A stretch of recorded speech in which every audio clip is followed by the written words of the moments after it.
Have you ever heard of American author Studs Terkel? Maybe some, well, okay, we got some nods. Thank you very much.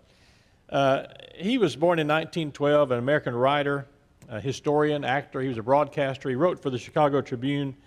And his book, Working, the subtitle was People Talk About What They Do All Day and How They Feel About What They Do.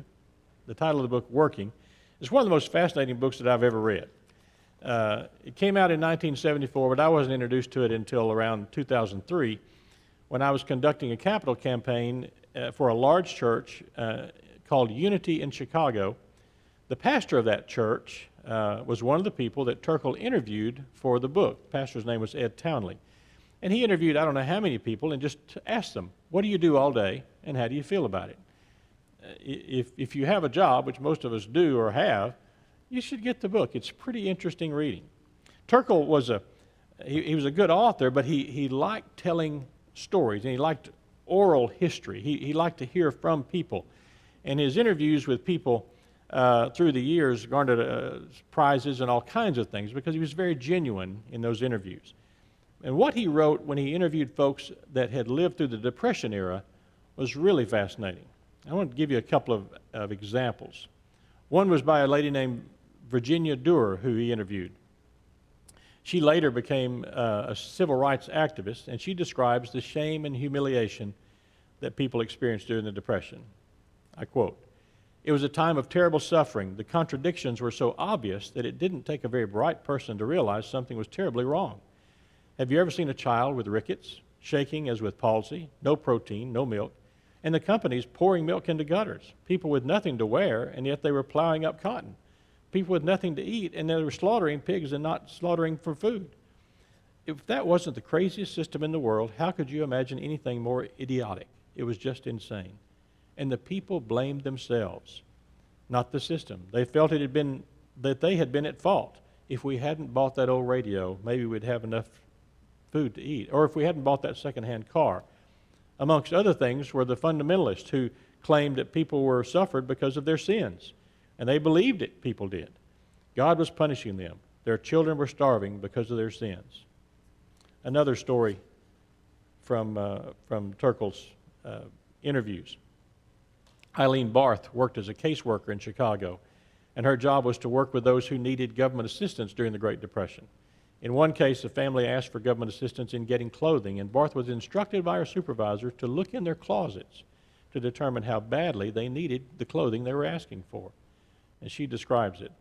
"I'll never forget one of the first families I visited. The father was a railroad man who had lost his job. I was told by my supervisor that I really had to see the poverty. If a family needed clothing, I was to investigate how much clothing they had on hand. So I looked into this man's closet, and it became very difficult. He was tall, gray-haired man, though not terribly old.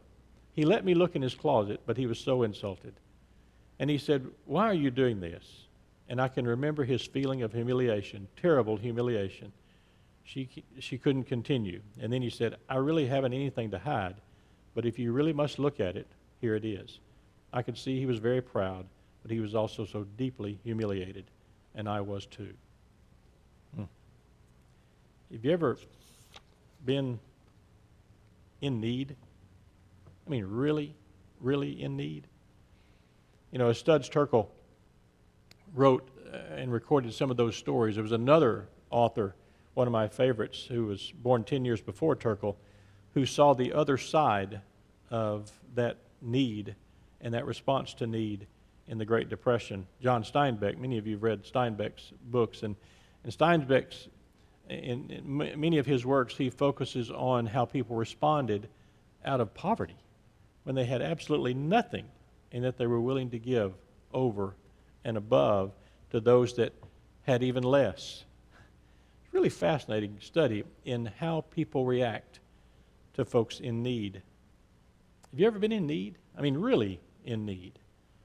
Like you didn't have enough or maybe anything to eat.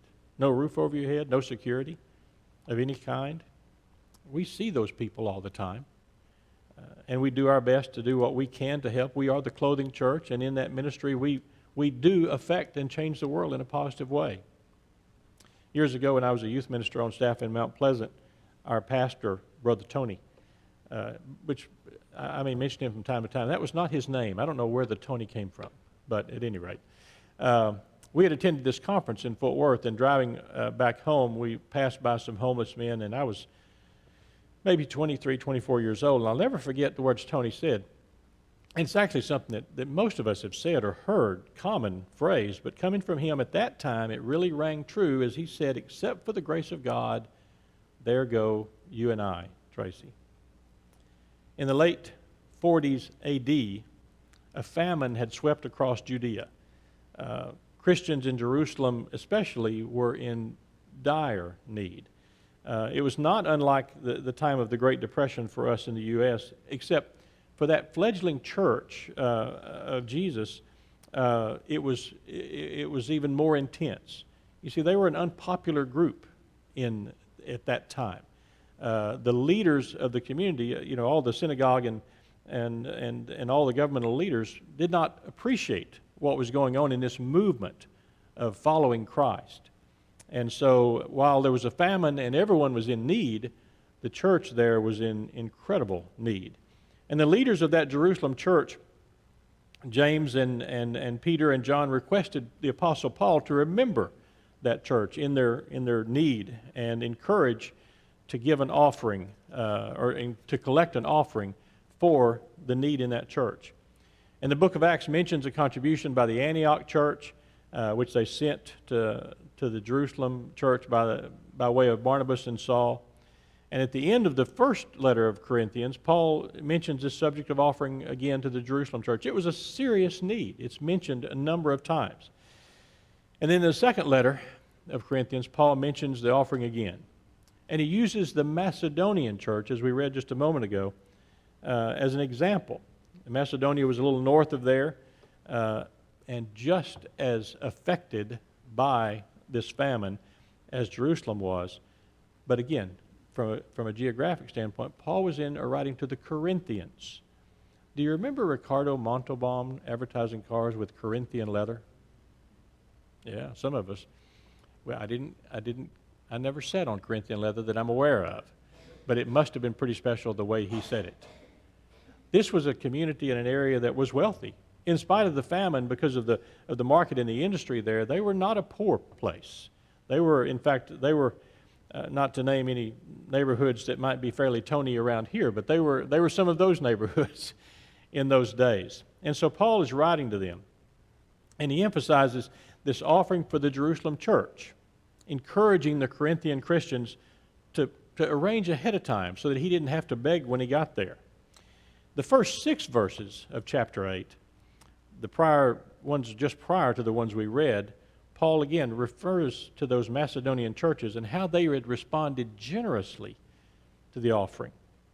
Now, you may find it a bit unusual for the lectionary, or maybe it's just me, to bring a message on stewardship in the middle of the year. I mean, aren't we supposed to wait until, September, October, maybe even November for those stewardship messages? Yes. Well, I thought since today was June 30th, middle of the year, exactly, it wouldn't hurt to get a little ahead of the game. And so I think we'll probably do a 15-week series on giving, just to ensure summer attendance doesn't drop. No, I thought the truth is that it wouldn't hurt for you to hear, because many of you, I'm sure, research this and find out the information on a regular basis. But from a stewardship standpoint, it wouldn't hurt for you to know that we as a church are good. Our offerings are, I think, slightly ahead of budget for the year. Ministries are thriving and healthy. God is good.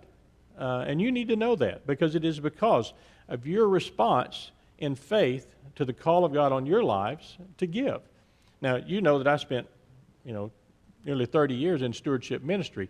There's a couple of churches that I used to go every fall and preach the stewardship sermon at that church. And, of course, they stopped publishing ahead of time that I was coming because they knew that was the case.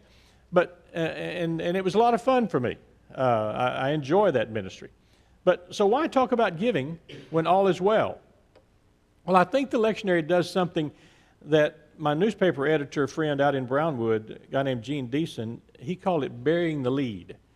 I used to write for that paper in the sports section for our local high school, and he would always caution me, Tracy, don't bury the lead.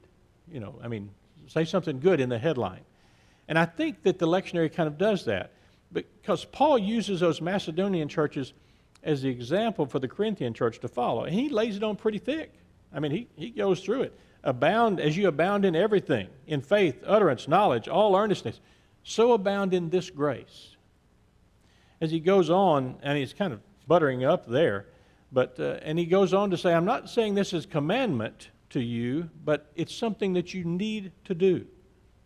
And we, throughout our lives in church, and most of us here have spent lots of Sundays at church, we think this is a giving message. It's about, dollars.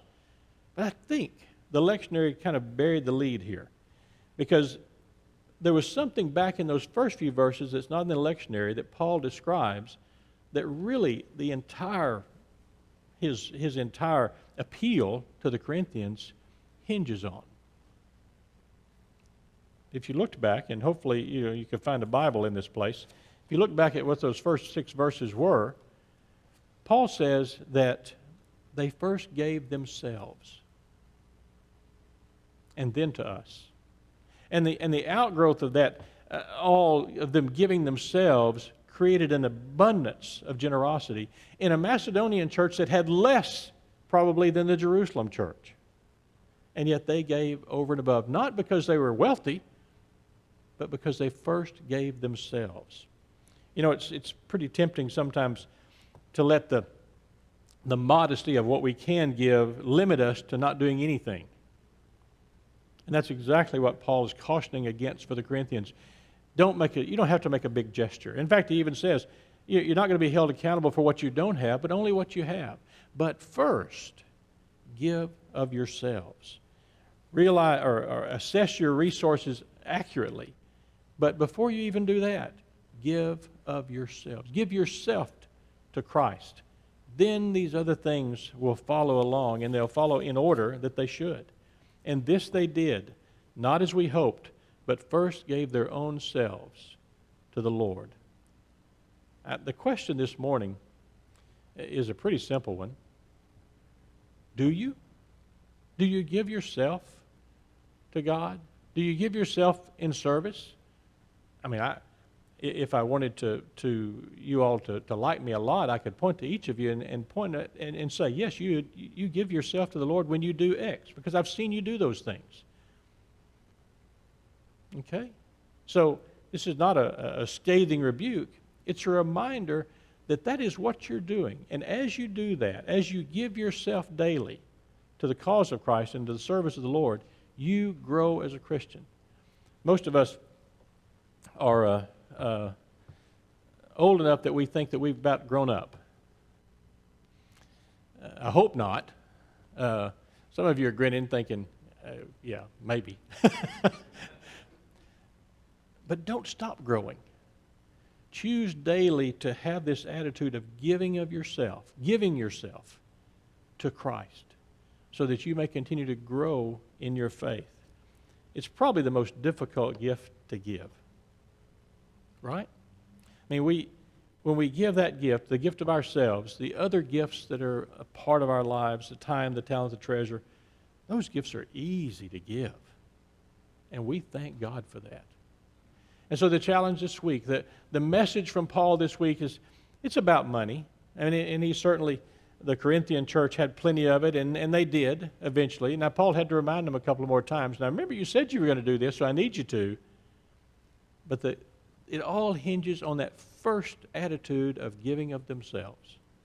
And so that's what I'd invite you to do today and the days ahead. As we look at one another, as we look at the ministries of our church, as we look at the offering, first, give of yourselves. Thanks be to God.